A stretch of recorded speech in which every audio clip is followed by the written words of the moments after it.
Yung sinabi nyo, si Kristo ay Diyos. Doon sa Juan 1:1, may nabanggit kayo kanina si Kristo rin ay Diyos. Yung verbo ay Diyos. Paano po yun? Magiging dalawa ang Diyos. Napakaganda po nung tanong mo, kapatid. Alam ko, nanggagaling yan sa isang kaisipang nagsusuri. Alam nyo, kapatid, sa maraming mga pagkakataon na sa Biblia, kung babasahin natin, ang Kristo po ay tinatawag na Diyos eh. Tinatawag po siyang Diyos.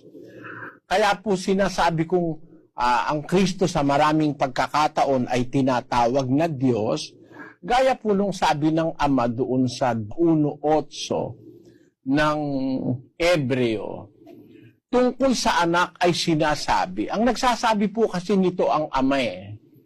Tungkol sa anak ay sinasabi. Umpisa, tungkol sa mga anghel, sinasabi niya, ang mga anghel niya, hangin, at ang kanyang mga ministro, ningas ng apo. Yan ang sabi ng Ama tungkol sa mga anghel. Sinasabi ni Pablo. Pero pagdating sa anak, tungkol sa anak, sinasabi, ang nagsasabi naman dito yung Ama, ang iyong luklukan, O Diyos, ay magpakailanman. At ang setro ng katwiran ay ang setro ng iyong kaharian.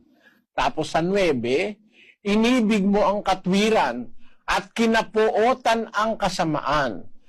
Kaya't ang Diyos mo ay nagbuhos sa iyo ng langis ng kasayahang higit sa iyong mga kasamahan.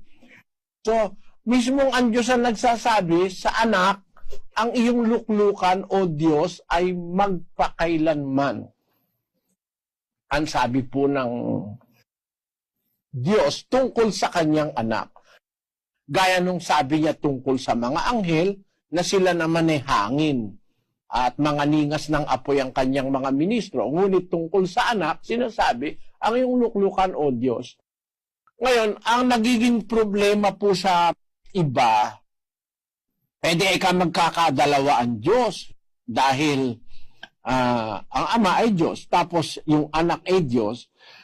Kasi po, kapatid, sa naturalesa at maging sa espiritual, yung espiritu, nanganganak po yun, espiritu rin eh. Yung espiritu, nanganganak, espiritu rin. Basahin natin ang Juan, Kapitulo 3 at versikulo 6. Ang ipinanganak ng laman ay laman nga, at ang ipinanganak ng espiritu ay espiritu nga. Ang Diyos po ay espiritu. Kung yung laman makakapanganak, lalo na pong makakapanganak ang espiritu, kapatid. Kasi sabi ng Biblia, ang ipinanganak ng laman, laman nga. Ang ipinanganak ng espiritu ay espiritu nga. So ang espiritu po pala nanganganak. Kaya ang Ama, kung tawagin sa Biblia, Ama ng mga espiritu. Kasi pwede namang manganak ang Diyos eh. Ang espiritu pwedeng manganak. Kasi ang ipinanganak ng espiritu ay espiritu nga, ang sabi ng ating Panginoong Hesukristo. Kaya ang espiritu po, nanganganak. Ang laman, nanganganak. Anong katunayang makakapanganak nga ang espiritu? Doon sa awit po, ganito ang sinasabi doon, kapatid. 94:9 ng awit. Siyang lumikha ng pakinig, hindi ba siya makakarinig? Siyang lumikha ng mata, hindi ba siya makakakita? Nagtatanong po ang Biblia at madali namang sagutin. Yung lumikha ba ng pakinig, hindi ba pwedeng makapakinig yun? Kaya nga ho nakagawa ng pakinig yun o ng tainga, kasi siya mismo marunong makinig eh. At siyang lumikha ng mata, hindi ba siya makakakita? Abe, kaya nga tayong tao na may mata, nakagawa tayo ng mata rin eh. Yung camera parang mata yan eh, modelo ng mata yan eh. Eh lalo na yung pinanggalingan ng mata natin, pwede ba naman siya ang gumawa ng mata, hindi siya makakita? Eh ano ibig ko sabihin? Eh siya gumawa ng matris eh, pwede ba siyang hindi makapanganak kahit wala siyang matris? Di ba gano'n ano? Kaya ang Diyos, hindi po imposibleng ang Diyos manganak at magkaanak. Ayan. Ako po naniniwala, ang Diyos hindi ipinanganak. Yung Ama, hindi po pinanganak yun kasi wala pang kahit ano, nandun na siya. Kaya hindi siya pinanganak. Kaya nga, itutulak ko dun sa aral katoliko na si Maria ina ng Diyos eh. Kasi wala namang ina ng Diyos sa Biblia. Kasi ang Diyos talaga hindi pinanganganak. Nasa Biblia po ang espiritu, nanganganak eh. Pwedeng manganak ang espiritu. Ngayon, on that line of thinking, kapatid, kung ang Diyos ang nanganak, di pwede naman nating tanggaping ang katotohanan eh, ang Kristo na ipinanganak ng Diyos ay Diyos. Parang yung tao nanganak, tao ipinanganak. Kahit nga itsura pang kalabasa eh, tao pinanganak eh, tao pa rin yun eh. Hindi ba yung may mga pinagli sa iba-ibang ano eh, parang hindi itsurang tao eh. Kagaya nung nakikita ko sa Discovery Channel, yung Elephant Man, mukha siya talagang elepante. Elephant Man, kasi pinagli yata sa elepante yun. Ang gusto yatang kainin ng nanay niya, nung kasalukuyan naglilihi, yung ano ng elepante, yung trompa ng elepante. Ganun lang narinig ko, kung chismis yun. Nung lumabas yung bata, mukhang elepante. Pero, kung tao ang nanganak, kahit mamukhang elepante, tao pa rin yun eh. Nagsasalita nga eh. Elepante naman, wala pa akong nabalitaan sa tanda ko ng ito. Wala akong nakabalitaang elepante nagsasalita eh. Buti pa nga yung mayna at saka loro nagsasalita eh. Pero elepante, wala pa akong nabalitaang nagsasalitang elepante. Ang Diyos nung mga anak, alam nga namang yung Diyos ng anak, siya mismo ang nanganak, galing sa sinapupunan niya, tapos sasabihin natin, hindi Diyos. Ang Kristo po'y tinatawag sa Biblia sa maraming pagkakataon na Diyos. Yon.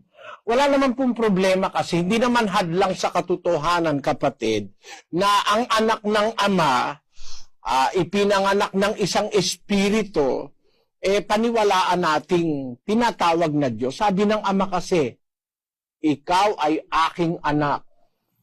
Ikaw ay aking ipinanganak ngayon. At tungkol sa anak ay sinasabi, ang iyong luklukan, O Diyos, ay magpakailanman. Ang tinutukoy si Kristo. Yun po ang nasa Biblia na aming pinaniniwalaan, kapatid. Okay po. 1:8. Tama ho ba ang sali nun ang banggitang ang iyong luklukan? Opo. Mas tama po yun, kapatid, kaysa sa iniisip na sali na ang iyong luklukan ay Diyos. Hindi po pwedeng sa kanyang kalagayan si Kristo, upuan niya ang Diyos. Para sabihin, ang iyong luklukan ay Diyos. Malaking kabastusan naman lalabas na uupuan mo ang Diyos. Ang Diyos ay hindi luklukan. Ang Diyos po hindi luklukan, ang Diyos ay nakalukluk din. At si Kristo naman, nakalukluk sa kanan ng Diyos. Hindi yung Diyos mismo ang iniluklukan niya, yung kanan. Ang kahulugan ng kanan sa Biblia, yun po yung karangalan. Basahin natin yung 8:1 ng Hebreo. Ang kinauuwian nga ng mga bagay na aming sinasabi ay ito. Mayroon tayong isang dakilang saserdote na nakaupo sa kanan ng luklukan ng karangalan sa mga langit. Kanan ng luklukan ng karangalan. Ang Ama'y nakaupo sa karangalan, sa kanan ng luklukan, may isa pang luklukan. At yun nga ang kinaluluklukan naman ni Kristo. Hindi siya sa Diyos nakaluklok. Basahin natin sa 110:1 ng awit. Sinabi ng Panginoon sa aking Panginoon, umupo ka sa aking kanan, hanggang sa aking gawing tungtungan mo ang iyong mga kaaway. Ayon. Sinabi ng Diyos kay Kristo, Panginoon ko, sabi ni David, sinabi ng Panginoon sa aking Panginoon, umupo ka sa aking kanan. Hindi naman sinabing, upuan mo ko. Ang pangit nun. Kasi para sabihin natin ang tamang translation ang iyong luklukan ay Diyos. Ang karamihan nga sa English translation, di naman ganun Thy throne, O God, is forever and ever.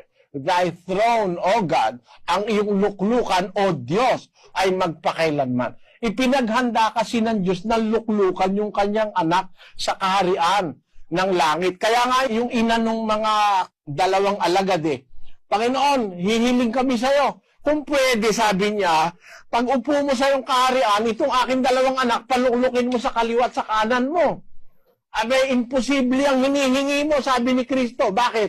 Ang upuan ni Kristo, nasa kanan siya ng Ama. Pagka pinalukluk mo yung dalawa dun sa kanan at kaliwa ni Kristo, maalala nyo si Kristo yung luklukan niya sa Ama. Magkakaroon ng pagitan tao. Basahin natin yung sa Mateo 20. 20, 20.